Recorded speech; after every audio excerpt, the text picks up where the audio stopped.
Bonjour et bienvenue à MONUSCO Réalité, une production de l'unité vidéo de la MONUSCO. Aujourd'hui, nous poursuivons notre série de programmes sur la jeunesse congolaise, programme initié par l'unité vidéo. Dans notre dernière édition, nous vous avions présenté l'artiste musicien de la diaspora congolaise, Balogi. Aujourd'hui, nous faisons un focus sur Priska, cette demoiselle entreprenante qui refuse de céder à la fatalité. Mais avant de vous proposer ce reportage sur ce génie en herbe, voici tout d'abord les nouvelles.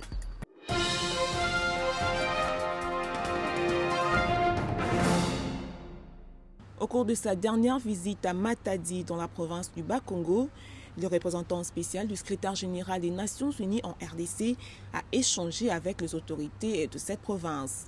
Leurs échanges ont notamment porté sur la situation des Congolais expulsés de l'Angola. Ces derniers, particulièrement les filles et les femmes, sont victimes de graves atteintes à la dignité humaine. Le représentant spécial a souligné combien il était essentiel que de telles actions soient menées dans le plein respect du droit international et des droits humains. Il a invité les deux pays concernés à chercher des solutions à ce problème par le dialogue et la négociation et a souligné la nécessité urgente pour la RDC et l'Angola de créer des forums de discussion sur cette problématique avec l'implication de la société civile.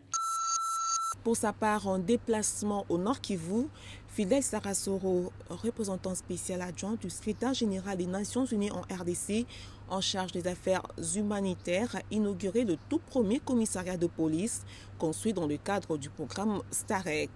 C'était le 10 novembre dernier dans la matinée à Saké, une cité située à 30 km au sud-ouest de la ville de Goma.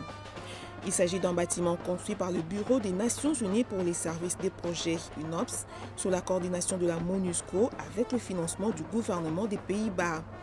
Construit sous forme de pavillon, ce bâtiment va servir au commandement du commissariat de sécurité publique des Saké, aux 60 policiers sous sa supervision et à la population civile locale, grande bénéficiaire de ce projet. Au nom du gouvernement, l'inspecteur général de la police nationale congolaise, Charles Bisengimana, a procédé à la remise officielle du commissariat. Je pense que le partenariat entre les autorités nationales, les autorités provinciales et la communauté internationale a permis de doter Saké d'un commissariat. Et nous espérons que ce commissariat sera de nature à contribuer à la restauration de l'autorité de l'État, à la protection des civils en particulier. Et donc nous sommes très satisfaits de cette cérémonie.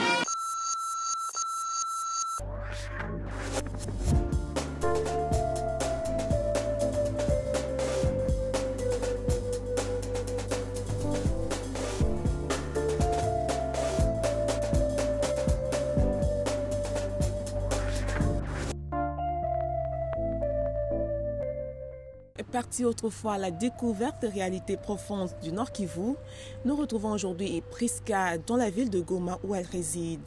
À 24 ans, en plus de la musique, Priska a plusieurs cordes à son arc.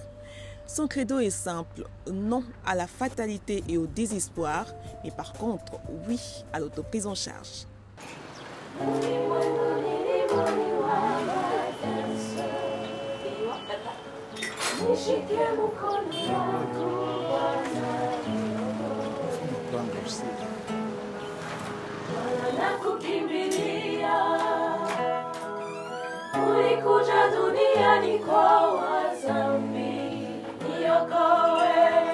J'ai grandi dans une ville et aussi dans une famille où la musique est vraiment un art, un don.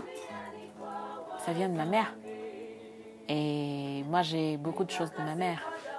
Et cette facilité des doigts, comme elle a dit, cette capacité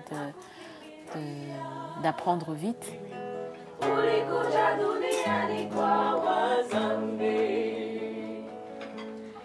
La musique a une très grande importance pour moi parce que ça m'apporte beaucoup de joie quand je chante. Je sens que c'est la vraie Priska. Si partout tu te sens d'ailleurs, si tes impasses te font peur et tu cherches à savoir pourquoi, tu es d'un chemin.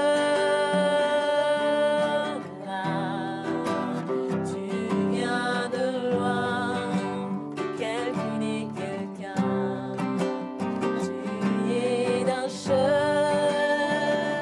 trouvé que c'était utile qu'elles reçoivent ce que j'ai reçu. D'abord l'amour de soi en tant que femme et aussi le respect de soi en tant que femme, parce qu'on est appelé à donner la vie. Parce qu'on disait, disons qu'il y a un adage qui dit éduquer une femme, c'est éduquer toute une nation. Je suis licenciée en droit. Je travaille avec les ONG, locales comme internationales. J'ai été coordonnatrice d'un projet Génération Grand Lac avec Search for Common Ground. J'étais au Congo, au Rwanda et au Burundi. Donc, on parlait de tout, du développement, des conflits, des problèmes communs de la sous-région de Grand Lac avec les jeunes du Congo, du Rwanda et du Burundi.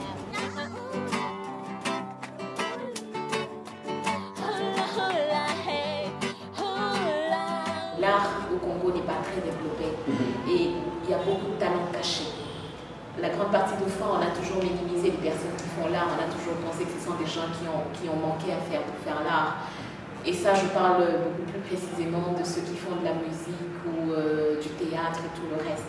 Notre projet, c'était de promouvoir les artistes dans ce sens-là. Si on peut créer, par exemple, des salles de cinéma pour offrir à des artistes qui font le théâtre de s'exprimer et d'exposer ce qu'ils ont en eux et leur qualité, ça, c'est une chose très importante pour nous.